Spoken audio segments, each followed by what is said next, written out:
మావయ్య ఒకసారి. ఏంటమ్మా? మీతో ఒక చిన్న పని పడింది మావయ్య. ఏంటమ్మా అది? నేను రాహుల్ బాబు కోసం దోశలు చేశాను. ఆ దోశలు పట్టుకెళ్ళివ్వాలి. రాహుల్ కోసం నువ్వు దోశలు చేసావా? లోపల వాళ్ళ అమ్ముంది కదా, తను చేస్తుంది కదా. పాపం అసలే రాహుల్ బాబు ఆకలి మీద ఉన్నారు మావయ్య. అత్తయ్య ఏమో రాహుల్ బాబు కోసం ఉప్మా చేస్తున్నారు. మీకు తెలుసు కదా మావయ్య, రాహుల్ బాబుకి ఇష్టం లేదని. అందుకే రాహుల్ బాబు ఇష్టపడే దోశలు చేశాను. ఈ దోశలు తీసుకువెళ్ళి ఇవ్వండి. అలాగే, ఇటు అమ్మా.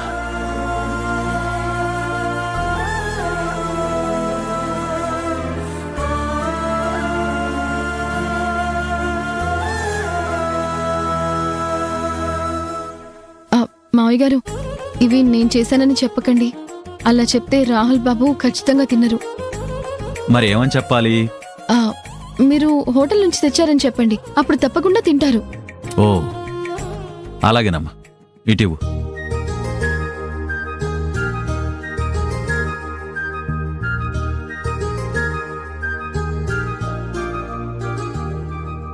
అమ్మా, ఇంకా ఎంతసేపు? ఉప్మా తీసుకురామ్మా.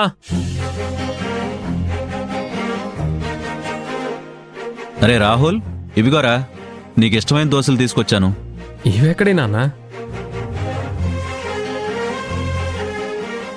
మీ అమ్మ పనిలో పడి ఉదయం టిఫిన్ అయిపోయిన సంగతి కూడా మర్చిపోయిందిరా. నేను కిచెన్లోకి వెళ్ళినప్పుడు దోశల పిండి కూడా అయిపోయిందని నాకు అర్థమైంది. అందుకేరా నువ్వు లేచే సమయానికి టిఫిన్ తీసుకొద్దామని నేను బయటికెళ్ళాను. ఇదిగో హోటల్ నుంచి తీసుకొచ్చానురా. బావుందండి, చాలా బావుంది. మీరు హోటల్ నుంచి తీసుకొస్తున్నా అని నాకొక మాట చెప్పాలి కదా.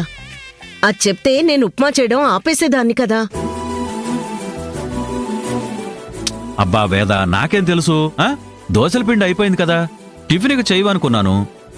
భలేవారండి, దోశ పిండి అయిపోతే వీణ్ణి పస్తులు పెడతామా ఏంటి? సర్లే, ఇప్పుడు దీని గురించి ఇంత డిస్కషన్ ఎందుకు? చేస్తున్న ఉప్మా ఎవరు తింటారండి? సరే పోన్లేండి, ఉప్మా ఆపేస్తాను. అరే రాహుల్, దోశలు తినరా?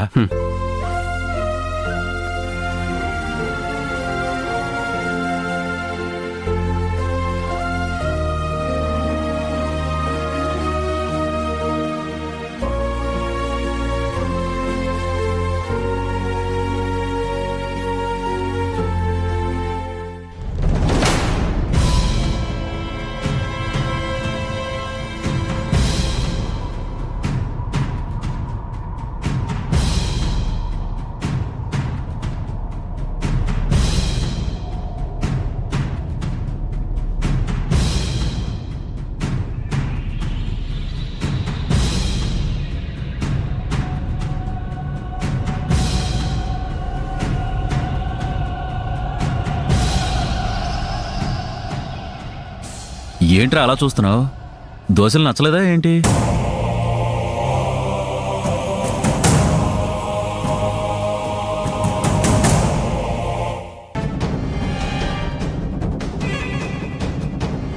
ఏంటి రాహుల్, ఏమైంది? తినకుండా మీ నాన్న వైపు చూస్తున్నావు?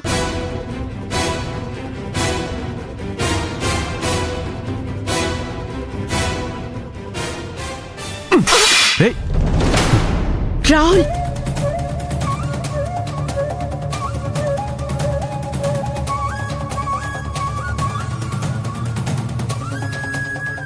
రే రాహుల్, ఏంట్రా ఇది? ఏమైంది? ప్లేట్ నేలకాసి కొట్టావు? లేకపోతే ఏం చేయాలి నాన్న? రేయ్, నీకోసం కష్టపడి నేను హోటల్ నుంచి తీసుకొస్తే నువ్విలా చేయడం ఏం బాలేదురా. నచ్చకపోతే నచ్చలేదని ఊరుకోవాలి, అంతేగాని ఏంట్రా ఈ పనులు? నాకు అబద్ధం చెప్పకండి నాన్న. మీరు హోటల్ నుంచి తీసుకొచ్చారో లేకపోతే ఎవరైనా మీకిచ్చి పంపించారో అర్థం చేసుకోలేనంత అమాయకుణ్ణి కాదు నేను.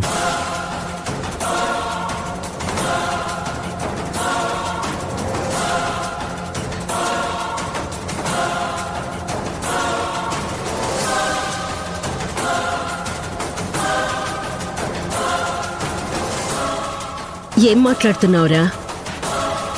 ఈయన దోశలు హోటల్ నుంచి తీసుకురాలేదా? లేదమ్మా. మరెక్కడి నుంచి తీసుకొచ్చినట్టు? ఇవి ఆ అభి ఇచ్చేసింది.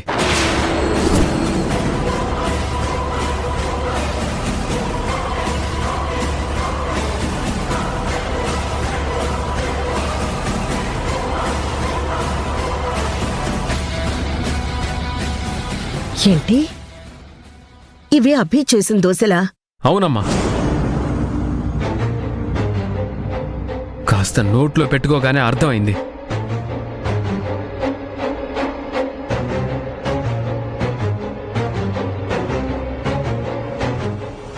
చెప్పండి నాన్న, ఇవి అభి చేసినవే కదా?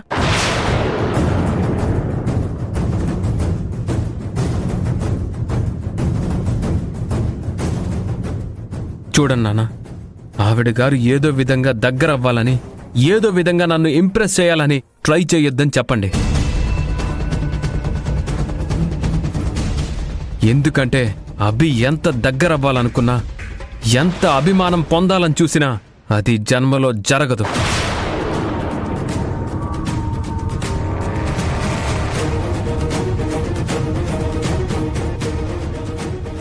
మరొకసారి ఆవిడ గారికి గుర్తు చేయండి.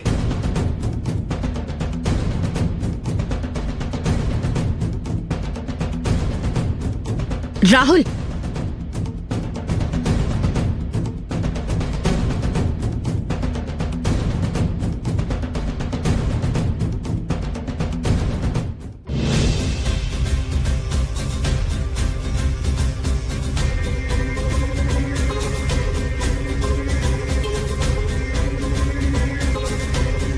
మేడం, అంత దీర్ఘంగా దేని గురించి ఆలోచిస్తున్నారు?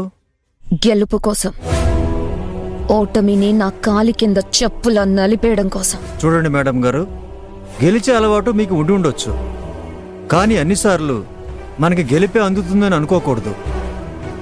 ఏ ఎందుకు అనుకోకూడదు? గెలవడమే నాకు అలవాటు. నేను గెలవనని అవతల వాళ్ళు అనుకుంటే అది వాళ్ళ పొరపాటు. గెలవాలన్న ఆరాటం, గెలిచేటంత సామర్థ్యం మీకు ఉండుండొచ్చు, కానీ ఒక్క విషయం గుర్తుపెట్టుకోండి, కత్తి యుద్ధంలో ఆరితేరిన గొప్ప చక్రవర్తి కూడా ఒక్క తప్పటడుగు వేయడం వల్ల ఒక సామాన్య సైనికుడి చేతిలో ఓడిపోయే అవకాశం కూడా ఉంటుంది. అంటే నేనిప్పుడు తప్పటడుగు వేశాను. తప్పటడుగు వేశారో లేదో ఒకసారి మీ తెలివితేటలతో మీరే ఆలోచించండి.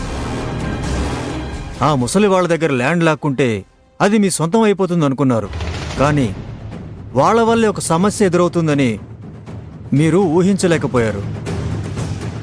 అలా ఊహించలేకపోవటం మీ తప్పటడుగే కదా? లేదు, అసలు ఆ ముసలి వాళ్ళకి అండగా అభి రాకపోతే నేను వేసిన ప్లాను ఒక అద్భుతమైన ప్లాన్ అయ్యేది. ఏ నోటితో అయితే నువ్వు తప్పుటడుగు అని అంటున్నావు, అదే నోటితో గొప్పగా ప్లాన్ చేశారు మేడం అని నువ్వే అనుండేవాడివి. మీరేమైనా అనుకోండి మేడం, ఒక్కోసారి ఓటమికి తలవంచక తప్పదు. ఓటమి అనేది నా జీవితంలోనే లేదు. వెనుకడుగు వేయడం నాకు అలవాట్లేదు. ఓటమిని ఎట్టి పరిస్థితుల్లోనూ